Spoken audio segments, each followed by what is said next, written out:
Now this video is out to you complete noobs who think that real subwoofers actually move like this.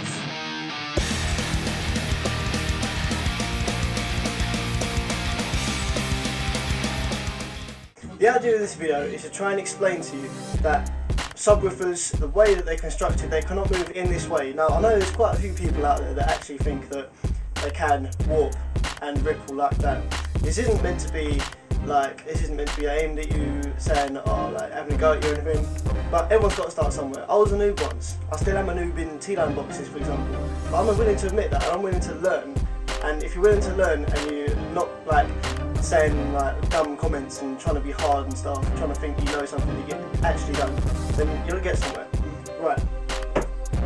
This is subwoofer. As you can see, constructed with metal, magnet, rubber surround in most cases, and either paper or cardboard, or in some cases plastic cone. Okay? Now, this is the only way that I can think woofers are constructed. A subwoofer like this, there is absolutely no way, no physical way that sub can warp as you see in the videos. That is rock solid. You've got the magnet there, pushing the sub backwards and forwards continuously like that. There's no jelly black parts in the woofer whatsoever. Okay? To create sound waves, as you know, you need a longitudinal wave which pushes the air backwards and forwards, creating air movements like that.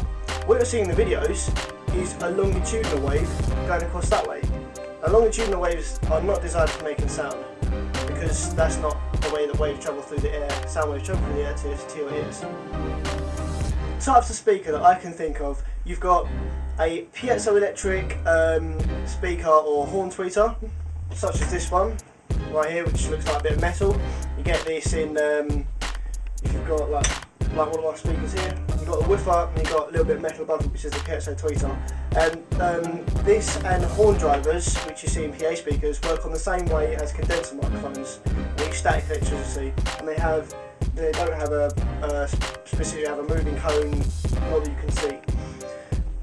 Then you've got normal woofer, which uses a electromagnet and a magnet. The electromagnet is created by a coil, copper coil wound several times, and the amplifier makes an alternating current, making the magnet repel, attract, very, very fast to create sound waves, which moves the cone inwards and outwards.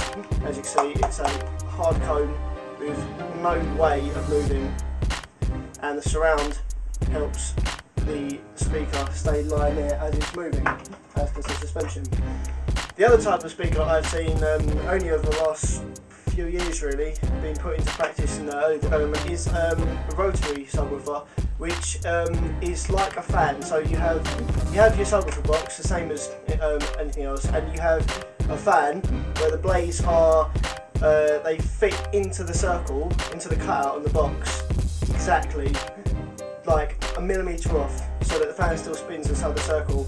And what the blades do is, instead of the cone moving in and out to change the way that the air's moving, you know, when the cone moves in, the air comes out the port, if you've got a ported box like that, the blades, they change what way they're facing. You know, if you've got a fan and you turn it on and you've got it blowing towards your face, if you turn the blades the other way around, or you turn the fan backwards, then the air gets sucked through. So the way that the rotary subwoofer works is the fan spins and the blades move like that to push the air in and out the port, and that way to suck the air through the port and back out. So it's basically, you're getting the same effect as a cone subwoofer, except you're getting, well, I'm guessing it can push a hell of a lot more air than any subwoofer, because of the fact that it is a fan, and fans are made to move air, and subwoofers are less designed to move air in the way that a fan does. So that's the way that a fan subwoofer works, and I've explained how a piezo tweeter works. I've also explained how your typical woofer speaker driver works, and there are no woofers, speakers that are in production whatsoever that work on a longitudinal wave aspect, warping like that. Now the reason you get this kind of warping effect in some of the videos you see on YouTube is not because that's the way the sub moves. This is because the camera, the FPS rate, frames per second rate, is a bit too slow for the way your sub's moving. Now, only certain cameras do this, and in certain light conditions. This camera, for example, does it dreadfully in sunlight.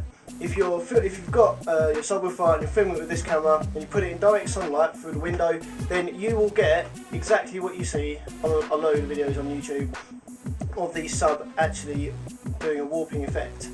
Now, the reason for this is, for a video to take place, the camera takes lots and lots of pictures really fast, okay? So when in sunlight, it takes a picture and it picks up part of the sub moving. So you get one side come out, and it takes another picture, and the other one comes out. And it takes another one, and one goes in, and takes another one, and that one goes in. Because it can't keep up. So it's like if you take a picture with a camera, and you move your hand as you're taking a picture, you get like a blurred effect. Well, because of in the sunlight, the camera can take a good picture, it can take a crisp picture, but you get the effect that parts of the sub are moving different times to the other parts. Now this is a similar effect to this little clip right here. As you can see, this is a bit of a strange way for a subwoofer to be moving. It seems like the sort of cone moves up and then the surround moves up, and it's kind of moving at different times to each other. That's a similar effect, just on a different scale. That's just the camera picking up that part of the movement. If you can go all over the world and look at however many subwoofers you want. You can type in, ripple subwoofer, wavy subwoofer, anything you like into Google, YouTube. You'll find videos, but you will not find a product subwoofer that ripples like this, because it does not exist, and it would be pointless to make one. I have, in fact, made a video, this was years ago now, before I knew anything about why it happened or anything like that, of one of my subwoofers actually having the ripple effect. And the title of the video is something like weirdest excursion, low FPS or something on the camera. I mean, I knew it was the camera because I had the subwoofer in my hand, I was looking at it, put the camera to it in sunlight, and through the camera it made a funny shape.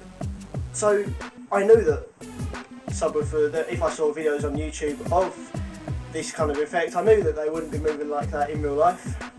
So it's just down to common sense, really, just down to common sense. The reason that when you video your speakers and they don't make this effect is because you are videoing too low light conditions, your camera's too good, it doesn't, the effect of the FPS doesn't occur because your camera's picking it up fine, and you just get a kind of, in some cases, grainy or blurred vision of the speaker moving. Try and change the light conditions. Move the speaker so it's in the sunlight of the window, sunny day, put it in some sunlight, or maybe get a torch with white, not like a bulbs torch, like LED torch with white LEDs in it. That seems to have the same effect that I'm talking about, where it sort of changes the way that the sub moves through the camera. Try it out. That's all for now. Barevids out.